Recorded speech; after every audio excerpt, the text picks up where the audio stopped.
Bon, je vous explique. À la base, je n'étais pas forgeron. Je suis historien en religion et chercheur de vérité. Et cela m'a amené à la forge et à l'alchimie de l'acier que j'ai découvert dans mes recherches.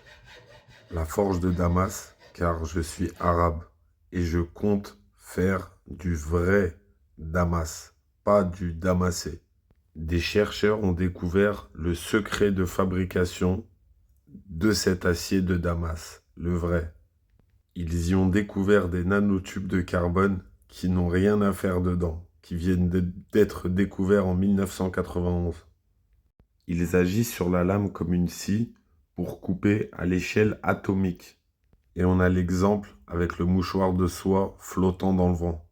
Et je mets au défi n'importe quel forgeron qui forge soi-disant du Damas de nous couper un mouchoir de soie flottant dans le vent.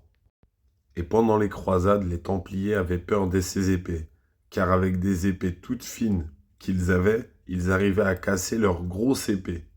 Et cette découverte a été faite dans l'épée d'un forgeron persan du XVIe siècle. Les nanotubes sont comme des cheveux d'une taille nanométrique. Ceux qui disent qu'ils font du Damas, en vrai, ils font que du pliage, du collage, du pliage. C'est beau, mais ça n'a rien de mécanique. Une trempe Hamon donnerait un meilleur résultat. Les traces noires du vrai Damas, les couleurs du vrai Damas, sont les cristaux de cémentite qui sont dans les nanotubes de carbone. À la fin, on se retrouve même avec des mélanges improbables. Des pliages de fer et de cuivre pour donner ça, alors que le fer et le cuivre ne vont pas ensemble. Regardez bien. Tout plombier vous dira qu'il ne faut pas coller du fer et du cuivre, car l'un va manger l'autre. Il y a une électrolyse qui se passe entre les deux. Vous pouvez l'enfermer où vous voulez, ça se passe quand même et ça rouille. Et regardez le prix. Maintenant, je dénigre pas les frères, c'est pas grave. Bon, revenons à notre petite forge. Là, je suis encore en train d'apprendre. Voilà. Je m'améliore de jour en jour, en même temps que les recherches sur le vrai Damas qu'on va faire ensemble sur cette chaîne. Vous êtes les bienvenus, abonnez-vous, vous mettez un petit like, un petit partage. Et là, durant les mois à venir, je pense, j'ai déjà des pistes, hein, sinon je parlerai pas. Mais je pense savoir comment arriver à développer les nanotubes de carbone. Ceux qui veulent m'aider dans ce projet par message ou venir même sur place, pas de problème. Là, celle-là, c'est ma deuxième épée. Et en plus, je suis dans le style arabe. À la base, je suis parti, ça s'est fait tout seul et je me suis dit, c'est mon style. Et je reste comme ça pour l'instant. J'essaie de faire que cette forme-là, là.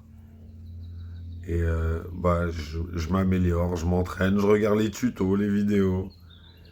Voilà, petit à petit. Je me blesse aussi, je me suis blessé. Il fallait bien que ça arrive. Je me suis mangé un coup de marteau récemment, il a rebondi sur l'enclume. Et le matériel, je suis limité. Alors, m'en voulez pas, mais petit à petit.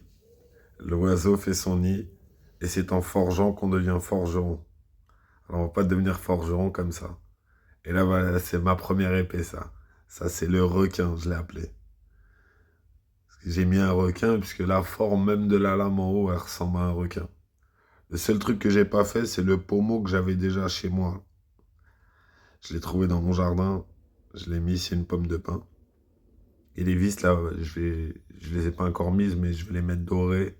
Et je l'ai pas encore aiguisée. Regardez, elle tient toute seule. Et je vais essayer de rester tout le temps sur ce style d'épée. Likez pour donner de la force. Et on essaiera de faire des petits lives de temps en temps. J'ai pas encore choisi à quelle heure, quel jour. Mais sinon, on va se faire des petits lives. Un petit like, un petit partage pour l'algorithme.